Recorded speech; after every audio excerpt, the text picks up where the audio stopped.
কালটা শুকনো যাতে ওই অন্য ক্রিম। আচ্ছা মাখো, ভালো করে লাগাও।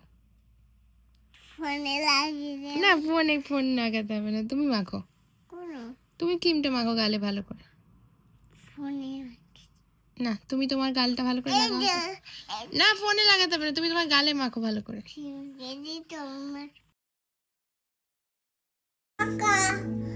আমি লালটা করলাম। আর আমি আর করি করলাম।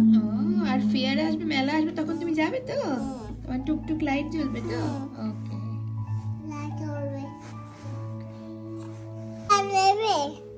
আটু দেবো? কি নেবে বলো? ডালিয়া খাবো।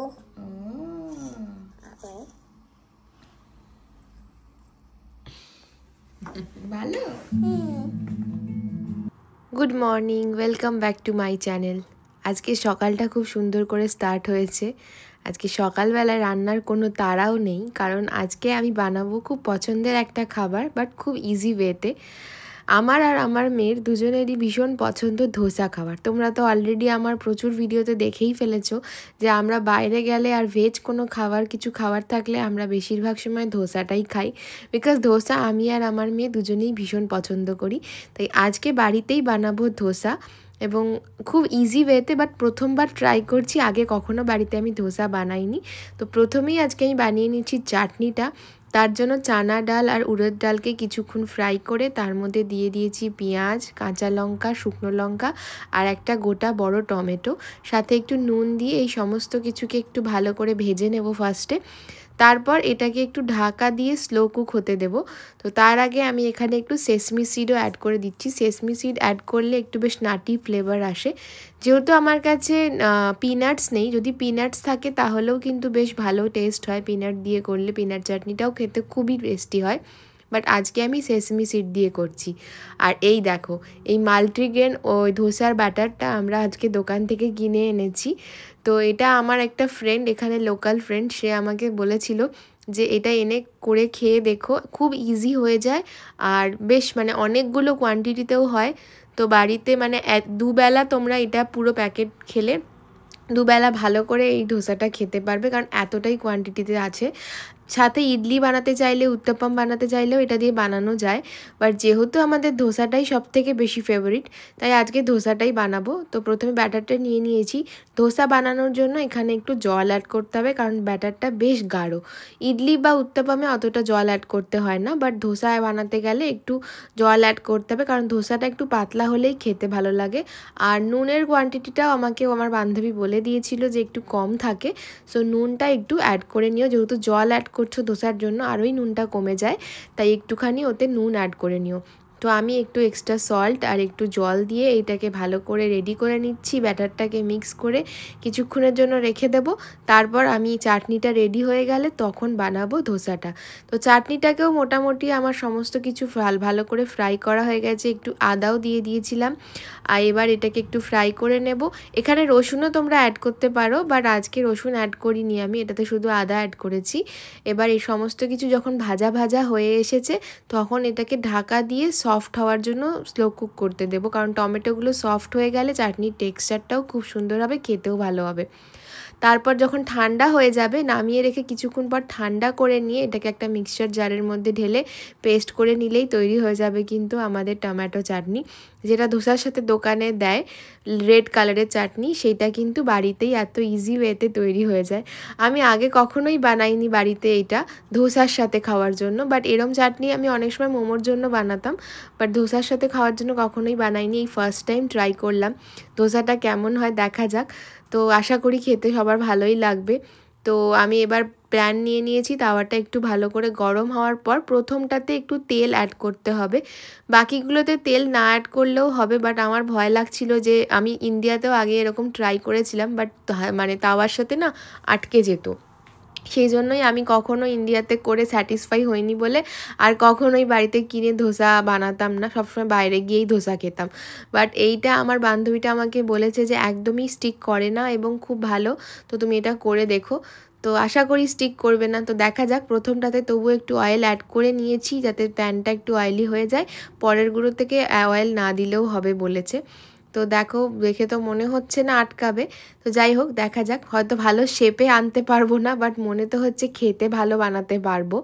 সো দেখা যাক কীরকম হয়। তো চলো বানাচ্ছি। তো আজকে আমাদের লাঞ্চ ডিনার দুটোতেই আমরা ধোসা খাওয়ারই প্ল্যান করেছি।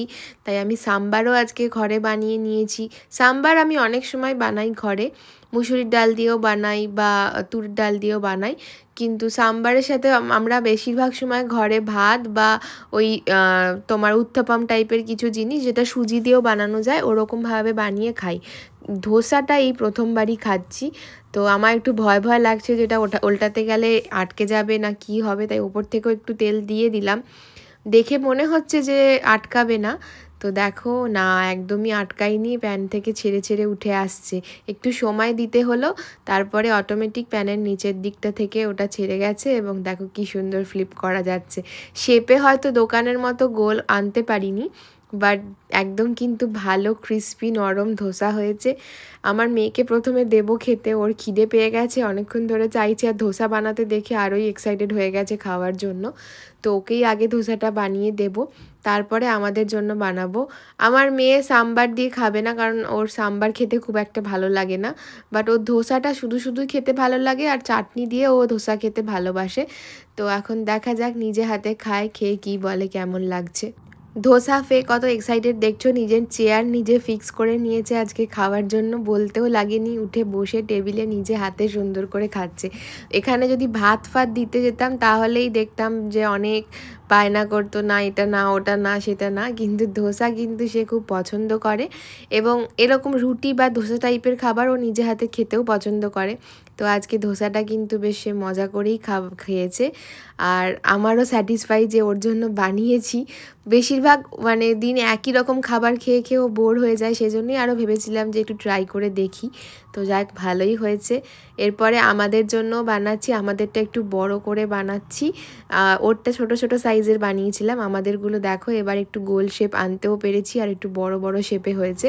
বাট বড় হলেও কিন্তু তাওয়াতে লেগে যাচ্ছে না, বেশ সুন্দরভাবেই ফ্লিপ করা যাচ্ছে, আর বেশ ক্রিস্পি আর নরম টাইপেরই হয়েছে। যদি আরও বেশি জল অ্যাড করতাম হয়তো আরও পাতলা করে বানানো যেত, বাট আমি খুব পাতলা করিনি, যেহেতু এটা লাঞ্চ আর ডিনার হিসেবে আমরা বানাবো খাবো, সেই জন্য খুব পাতলা করিনি। তবে বেশ ক্রিস্পি আর নরমও কিন্তু ছিল, খেতে খুব ভালো লেগেছে। অর্পণেরও বেশ ভালো লেগেছে, চাটনিটাও অর্পণের ভীষণ পছন্দ হয়েছে। আর এই দেখো, আমি আজকে সমস্ত সবজি দিয়ে, আজকে মুসুরির ডাল দিয়ে সাম্বার বানিয়েছিলাম। আমার হাতের বানানো এই সাম্বারটা কিন্তু অর্পণের ভীষণ পছন্দ। যদি তোমরা কখনো জানতে চাও রেসিপিটা, তাহলে আমি অবশ্যই আলাদা করে ভিডিও বানিয়ে পোস্ট করব। আজকে আর সাম্বারের ভিডিওটা তোলা হয়নি। তো আজকে এই আমাদের ছিল লাঞ্চের খাবার, পুরো রেডি হয়ে গেছে, সাম্বার, ধোসা আর চাটনি, এই ছিল আমাদের আজকের লাঞ্চ। তো তোমরাও যদি বাড়িতে এভাবে ধোসা বানিয়ে খেতে চাও, তাহলে অবশ্যই কিন্তু এখানে কোনো ইন্ডিয়ান স্টোরে যে ধোসা ব্যাটারগুলো পাওয়া যায় সেটা কিনে একবার ট্রাই করে দেখতে পারো। আমার এক্সপিরিয়েন্স তো বেশ ভালোই ছিল। বাইরে মানে একটা ধোসা কিনতে চাই টাকা লাগে, সেই টাকায় এখানে কিন্তু অনেক অনেক ধোসা হয়ে যাবে, মানে একটা প্যাকেটের দামও কিন্তু খুব বেশি নয়, 2-2.5 পাউন্ড দাম ছিল। তো সেই তুলনায় অনেক বেশি পরিমাণে ধোসা বানানো গেছে, আমরা দুবেলা ভরপেট ধোসা খেয়েছি। তারপরেও কিছুটা রয়ে গেছিলো, পরের দিন ব্রেকফাস্টে মেয়েকে আবার বানিয়েও দিয়েছিলাম। তো অনেকটাই ধোসার কোয়ান্টিটিতে ব্যাটারটা ছিল। যদি তোমাদের বাড়িতে অনেক লোক থাকে তাহলে একদিনেই শেষ হয়ে যাবে, বাট আমরা যেহেতু বাড়িতে 2 জন আর বাচ্চা, সেই জন্য আমাদের কিন্তু একদিন দুবেলা ভালো করে খেয়েও পরের দিনের ব্রেকফাস্টে 1-2 পিস বানানোর মতো ব্যাটার ছিল। তো বুঝতেই পারছো কতটা কোয়ান্টিটি। যাই হোক, এই ছিল আজকে আমার ধোসা বানানোর এক্সপিরিয়েন্স। তোমাদের কীরকম লাগলো ভিডিওটা দেখে জানিও। ভালো লাগলে অবশ্যই আমার চ্যানেলটাকে একটা লাইক, শেয়ার অ্যান্ড সাবস্ক্রাইব করে বেল আইকনটা প্রেস করে দিও। দুপুরের আজকে খাওয়া দাওয়া খেয়ে মেয়ে খুবই খুশি, নিজের মনেই খেলা করছে।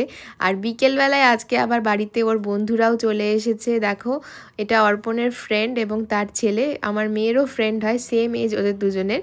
তো দুজনে দুজনকে পেয়ে ভীষণ খুশি হয়েছে। তো আমরা আজকে এই ধোসা খাওয়ার গল্পটাও এখানে করছিলাম, ওদেরকেও বলছিলাম যে ধোসার প্যাকেট এরকম কিনে তোমরাও ট্রাই করতে পারো। ওরাও ভেজ খাবার খায়, তো ওদেরকেও বললাম এরকম তোমরা ট্রাই করে দেখতে পারো, ভালো লাগবে। আর বাচ্চারা দেখো একে অপর সাথে বন্ধু পেয়ে কি খুশি হয়েছে, দুজনে মিলে এখন খেলা করছে আর আমরাও এদিকে গল্পগুজব করছি। দুজন বাচ্চাই যেহেতু সেম এজ, আর দুজনই এখন নার্সারি যাওয়াও স্টার্ট করেছে, তাই দুজনে অনেক কিছু অ্যাক্টিভিটি নানান রকম জিনিস শিখেছে। তো সব রকম জিনিস এখন তারা বানাচ্ছে ঘরে আর আমাদেরকে দিচ্ছে। এই যে আমার মেয়ে এখানে পিৎজা বানাচ্ছে, পিৎজার ওপর আবার টপিংসও দিয়েছে, দিয়ে আবার আন্টিকে সার্ভ করতে যাচ্ছে যে আমি এটা বানিয়েছি, তুমি খেয়ে দেখো কেমন হয়েছে। তো এই সমস্ত খেলাগুলো নার্সারিতে ওদের সাথে করা হয়, এই অ্যাক্টিভিটিগুলো ওখান থেকেই শিখেছে দুজনে। সেই জন্য ওখান থেকে এখন শিখে এগুলো বাড়িতেও করে। যখনই কেউ একা একা যখন আমরা থাকি আমাদের সাথে রোজ একই জিনিস খেলতে খেলতে বোর হয়ে যায়, বাট যখন কোনো নতুন লোক আসে, নতুন লোককে পায়, তখন কিন্তু ওরা খুব খুশি হয়। আর এই দেশে যেহেতু আমরা একা, তো বাড়ির লোকজনকে একদমই কাছে পাই না, তো কোনো বন্ধু বান্ধব বা কেউ যদি আসে তখন আমাদের থেকেও বেশি খুশি আমাদের বাচ্চারা হয়। তোমাদের কি মতামত, তোমাদের কি মনে হয় যে বাড়িতে বন্ধু বান্ধব এলে তোমাদের সাথেও বাচ্চাদের এরকমই এক্সপিরিয়েন্স হয় নাকি অন্যরকম? দেখো আমাদের বাড়িতে যখন আমার দেওরের বাচ্চা ছিল, ওর সাথেও যেভাবে আমার মেয়ে গাড়িতে এরকম করে ঘুরতো, এখানে একটা ছোট গাড়ি, তার মধ্যে জায়গায় হচ্ছে না, তবুও দুজনে মিলে একসাথে গাড়িতে যাবে। একবার আমার মেয়ে চাপাচ্ছে ওকে, একবার ও আমার মেয়েকে চাপাচ্ছে, দুজনে মিলে এরকমভাবে গাড়ি চাপছে। আর এতে শেয়ারিং করাটাও শিখছে দুজনে মিলে, এটা একটা ভালো দিক। এই বয়সে বাচ্চারা এমনিতেও নিজেদের জিনিসের প্রতি ভীষণ পজিটিভ হয়, যেটা খুব ন্যাচারাল। মানে এই বয়সে তারা নিজেদের জিনিসকে খুব প্রোটেক্ট করে রাখতে চায়, সেই জন্য কারোর সাথে শেয়ার করতে চায় না। বিশেষ করে নিজের সমবয়সী কোনো বাচ্চাদের সাথে তো একদমই শেয়ার করতে চায় না। বাট এখানে এখন তো দুজনে দেখছি বেশ ভালোই মজা করে শেয়ার করে গাড়ি চালাচ্ছে, ঘুরছে। কতক্ষণ ভালো থাকে জানি না, বাট আজকের সন্ধেটা আমাদের সবার এভাবে খুব ভালোভাবে কেটেছে। এখন ওরা বাড়ি চলে যাবে যখন, আহানাও রেডি হয়েছে, ওদেরকে একটু বাইরে অবধি সি অফ করে দিয়ে আসবে। আজকে বাইরে কিন্তু প্রচণ্ড ঠান্ডা, তাই আবার জ্যাকেট ফ্যাকেট পরতেও হয়েছে। অন্যান্য দিন এতটা ঠান্ডা থাকে না, আজকে আবার প্রচণ্ড ঠান্ডা। তো চলো দেখা হবে নেক্সট ব্লগে।